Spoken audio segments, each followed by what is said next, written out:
राधे राधे सभी को। रविवार के दिन सूर्य देवता की कृपा पाने के लिए सबसे उत्तम दिन माना गया है। इस दिन उनके मंत्रों का जाप और सूर्योदय के समय अर्घ देना चाहिए। सूर्य प्रत्यक्ष देवता है जिनका दर्शन पृथ्वी पर हम कहीं भी रहते हुए किया जा सकता है। सूर्य देव अपने भक्तों के सभी कष्टों को दूर करने वाले देवता हैं। इसलिए आइए पूरे श्रद्धा और भाव से सुनते हैं ये कथा। एक बुढ़िया थी। उसका नियम था प्रति रविवार को सवेरे ही स्नान आदि कर घर को गोबर से लीप कर फिर भोजन तैयार कर भगवान को भोग लगा स्वयं भोजन करती थी। ऐसा व्रत करने से उसका घर अनेक प्रकार के धन धान्य से परिपूर्ण था। श्री हरि की कृपा से घर में किसी प्रकार की का विघ्न या दुख नहीं था।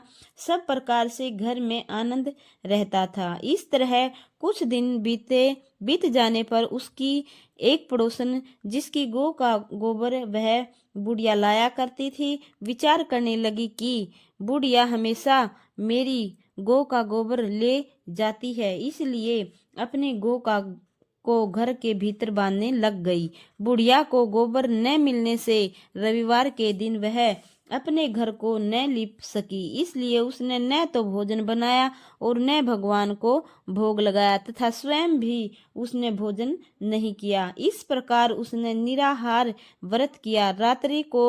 रात्रि हो गई और वह भूखी सो गई। रात्रि में भगवान ने उसे सपन में दर्शन दिए और भोजन न बनाने तथा भोग न लगाने का कारण पूछा। बुढ़िया ने गोबर न मिलने का कारण सुनाया। तब भगवान ने कहा कि माता, हम तुमको ऐसी गौ माता देते हैं जिससे सभी इच्छाएं पूर्ण होती हैं, क्योंकि तुम हमेशा रविवार को गौ के गोबर से घर लीपकर भोजन बनाकर मेरा भोग लगाकर खुद भोजन करती हो। इससे मैं खुश होकर तुमको वरदान देता हूँ। निर्धन को धन और बांझ स्त्रियों को पुत्र देकर दुखों को दूर करता हूँ तथा अंत समय में मोक्ष देता हूँ। सपन में ऐसा वरदान देकर भगवान तो अंतर्ध्यान हो गए। जब बुढ़िया की आंखें खुली तो वह देखती है कि आंगन में एक अति सुंदर गौ और उस बछड़ा खड़े हैं। उसने उन्हें वही बांध दिया और वही खाने को चारा डाल दिया। जब उसकी पड़ोसन ने बुढ़िया के घर के बाहर एक अति सुंदर गौ और बछड़े को देखा तो द्वेष के कारण उसका हृदय जल उठा और देखा कि गाय ने सोने का गोबर कर दिया, तो वह उस गाय का गोबर ले गई और अपनी गाय का गोबर उसकी जगह पर रख गई। वह नित्य प्रति ऐसा ही करती रही और सीधी सादी बुढ़िया को उसकी खबर नहीं होने दी। तब सर्वव्यापी ईश्वर ने सोचा कि चालाक पड़ोसन के कर्म से बुढ़िया ठगी जा रही है, तो ईश्वर ने संध्या के समय अपनी माया से बड़े जोर की आंधी चला दी। बुढ़िया ने अंधेरी के भय से अपनी गौ को भीतर बांध लिया। प्रातः काल जब बुढ़िया ने देखा कि गौ ने सोने का गोबर दिया है तो उसके आश्चर्य की सीमा न रही और वह प्रतिदिन गौ को घर के भीतर बांधने लगी।